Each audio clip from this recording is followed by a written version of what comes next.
foresaw trouble, and it was, yeah. I didn't know you drove for Uber. Yeah, Uber. well, I do 15 to 20, 25 hours a week, depends on, you know, Don't you get it? Isn't it frightening? no. They're just people like you and me. Yeah, but complete strangers like there, you didn't know. Hell, Yeah, he could have reached up and bopped you. yeah, but, for the most part, that's not going to happen. I could get shot walking down the street too. Is for the most part, That's that's not going to true. happen. That's Okay, true. so you don't worry about. I mean, as long as you conduct yourself in a reasonable way, Yeah. usually people who have trouble bring it upon themselves most of the time. Yeah. No, you're right there. And I'm like you. I refuse to live my life in fear of what might happen. I don't live that way. Yeah, Never have. Miss Parachute. Yeah. But I learned to say yes to everything. And that's when my world opened up. Usually you don't say no out of caution, doubt, or fear. And once I got set free with the divorce and everything, there was this world for me to discover. And you don't discover it by saying no. And the right people always attached to me, and more doors and windows open. And I had more opportunities just because I learned how to say yes to everything. Yeah, well, you've always been very much in charge of your life. Pretty much. From my side of the fence, looking over to your life, once you decided you wanted to do something, and Katie barred the door, get out of the way. This is what I'm doing. That's true. That's And true. every once, you know, and I very honestly, when I talk about you sometimes to somebody, this is my aunt, and I mean this with the greatest respect and love. You've probably never heard this before. I says, she's a tough old bird. Oh, usually they call me a tough old broad. But I says, yeah, she's a, because you have been, you know, a little bit out of necessity, a little bit out of character, a little bit out of, what.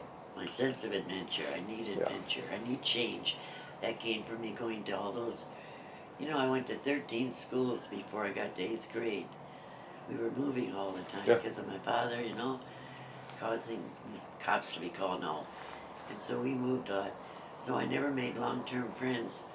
That's why I've had a friend of over 70 years, Adeline Tarr. She was a blonde gal in Portland. Met her when I was 13.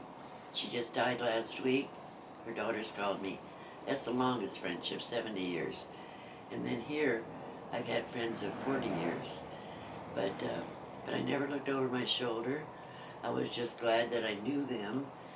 And so everywhere I went, all these schools when I was growing up, everything was, instead of me feeling like a little left out, it was a new adventure, all these new people.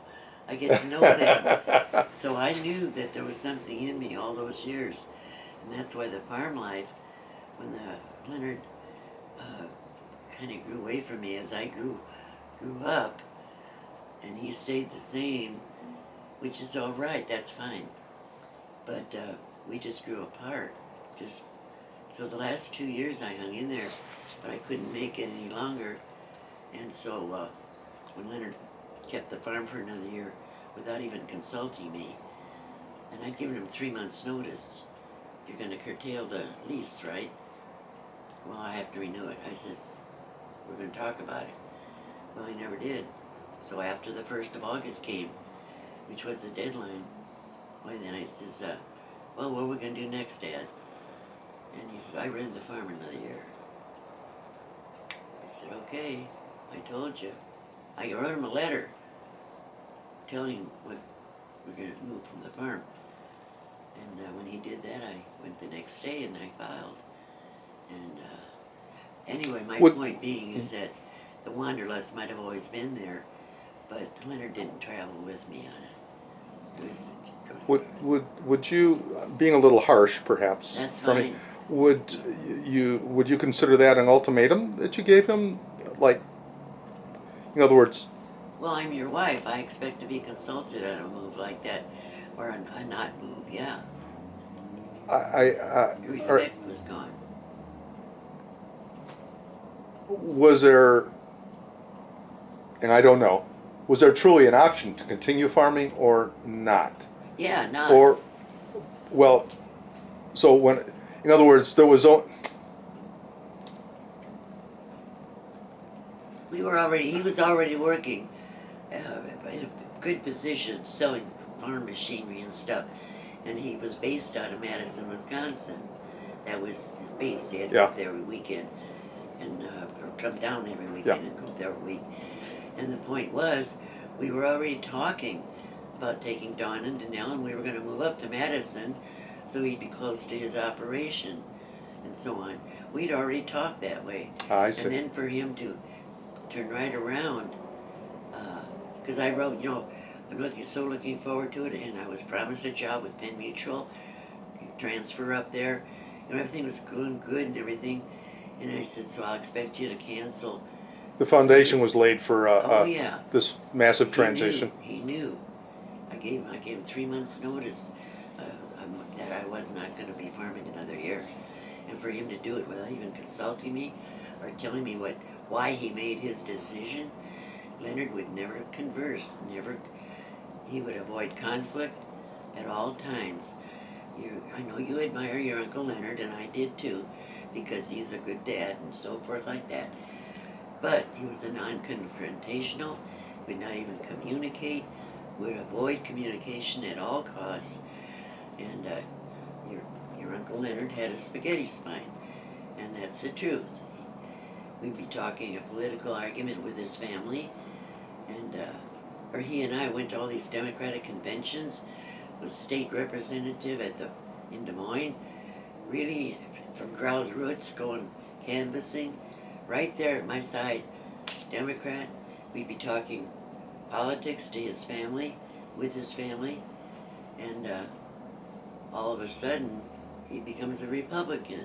Oh, Wanita, you know that isn't true.